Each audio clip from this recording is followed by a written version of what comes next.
Alright then gang, so we've seen how to query the DOM for different elements and then how to do some basic manipulation with those elements, whether that's changing the HTML, the text inside them, the styles or the classes, etc. So now I'd like to introduce you to the idea of node relations, and by that I mean relationships between different nodes or different elements in a node tree like this. So remember, a node tree is the visual representation of the DOM, and it represents our HTML page. So on here we have all of these different elements. Now, one type of relationship between different nodes or elements on a tree is the sibling relationship. So where we have elements on the same level with the same direct parent, they are known as siblings. So these would all be siblings with the body parent, and these would be siblings with the div parent. So that's one type of relationship. Now another type of relationship is the parent-child relationship, and in this case we'd have a parent, such as a div, with children nodes, these p tags. So these are two different kinds of relationships, and we're going to use these now to traverse the DOM between different elements and get bigger selections of elements. So I've just edited the HTML page now so that we have some new content, and it's just an article tag, and inside the article tag several different elements. We have an h2, 3 p tags, and then a div tag at the bottom. Now imagine at some point what we wanted to do is make a selection of all of the elements inside the article and then apply a class to each separate element. How would we do this? How would we make that selection first of all? Well, I guess what we could do is make a separate selection for each tag. We could say, first of all, we want the article h2, and we'll store that in a constant. Then we want the article p tags, we'll store those in a constant. Then we want the article div tag. So we could do that, 3 separate queries, but we're writing much more code than we actually need to do here. And also, it might be that we don't necessarily always know the tags that are inside the article. These could be dynamically generated by a content management system or something like that. So in our JavaScript, we might not know to make a selection for an h2 or p tags or a div tag. So how do we combat these two problems? Well, what we can do is make a query for this article. Then we have a reference to that. Then we can use the children property to go out and give us all of the children in a single collection. So let's see that in action. First of all, we need a reference to the parent. So const article is equal to documents.querySelector, and we want the article. So now we have a reference to the article, and we can get the children from the article, all of these things right here, by just using the children property. So I'm going to log this to the console.log article.children. Okay, so if I save this and preview in a browser, we can see all of these 5 elements now inside this one HTML collection. So that's cool, we've got them all now. However, we still have a problem. Remember, I said that we cannot use for each on an HTML collection.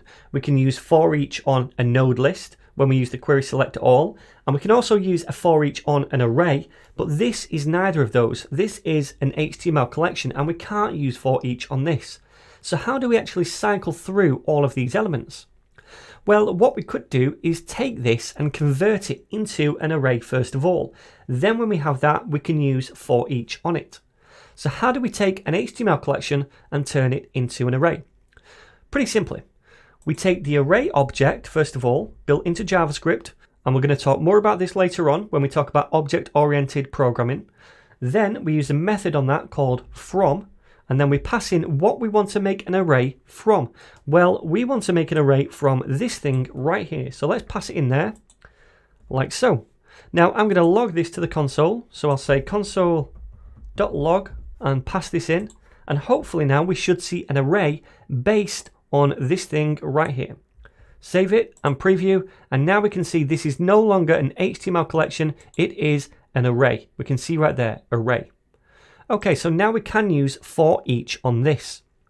Now, I just want to mention that this thing right here, this is not destructive. This actually returns a new value.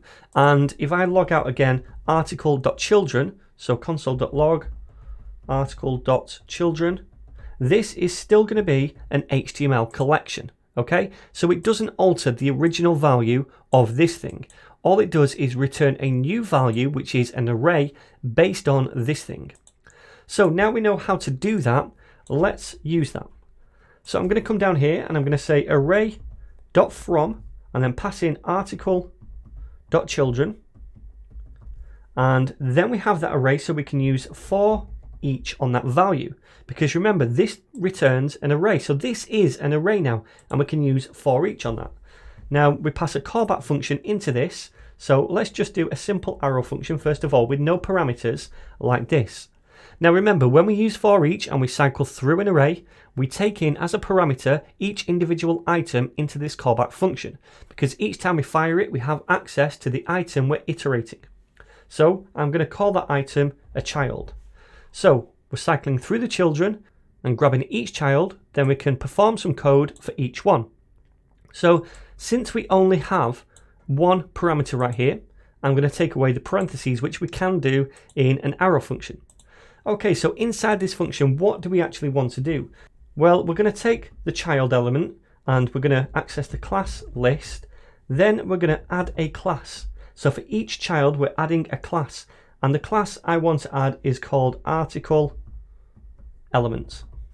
So hopefully this will cycle through this array, all of those children, and for each item in the array, it's going to add this class. So if we save it now, preview this in a browser, go to elements and open up the article, we can see every article inside now has this class. Now it doesn't matter what elements are inside here.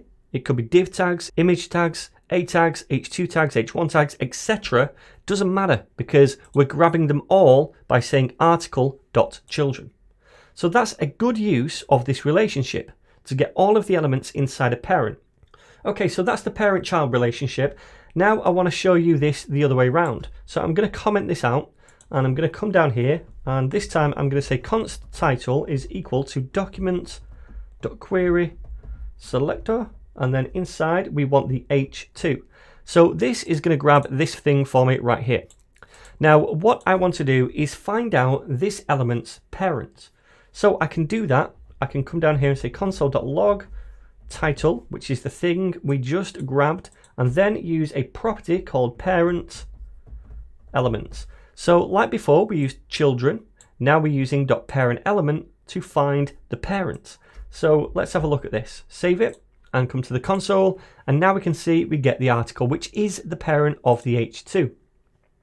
Now we can chain these things together. So I could come down here and say parent element, and that gets us the article, and then I could chain on another parent element to go further up the node tree, and this is going to get me the parent of the article, which should be the body, right? Because that's the direct parent of the article. So if we save it and preview, we can see now we get the body. So that's nice. We can chain these things together.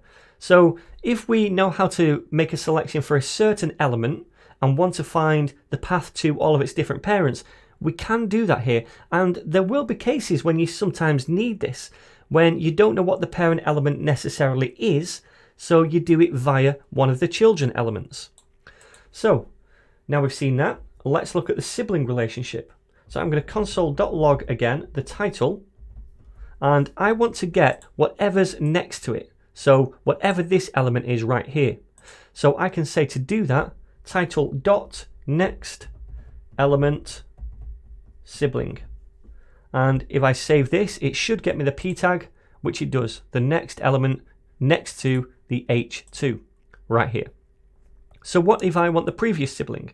Well, I can do something very similar. I'm going to come down here and say, instead of next, title.previous, oops, spell that correctly, and save it. And now we can see we get null. And we get null because if we go to the HTML, it doesn't have a previous sibling.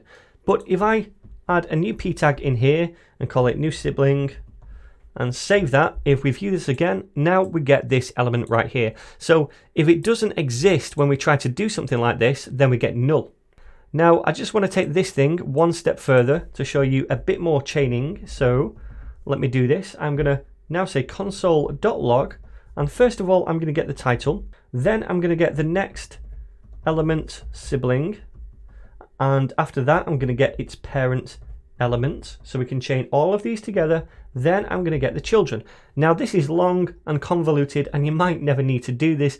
There might be one extreme case in the course of a few years when you might need to do something like this. But I want to show you that it is possible. We can use all of these different properties to traverse the DOM and get selections of things. So if I save this, we can see now we get this HTML collection once again, because we start with the title, we get the next element sibling, which is the p tag, then we get the parent element, which is the article, and finally we get the children, which is all the elements inside the article tag.